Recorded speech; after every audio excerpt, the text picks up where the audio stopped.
तो आप देखें वेट फॉर फोन, मोबाइल जो है वो कनेक्ट हुआ, बूट डन, और format user data, format cache, format done.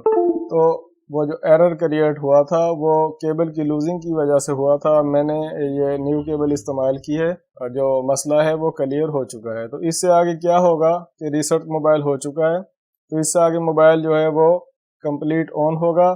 उसकी आप नेक्स्ट नेक्स्ट करके सेटिंग कर लेंगे, जिस तरह आम रीसेट करने के बाद सेटिंग करते हैं। तो इस LG के सेटअप के लिए बस इतना ही। अपना ख्याल रखिएगा। अल्लाह हाफिज़।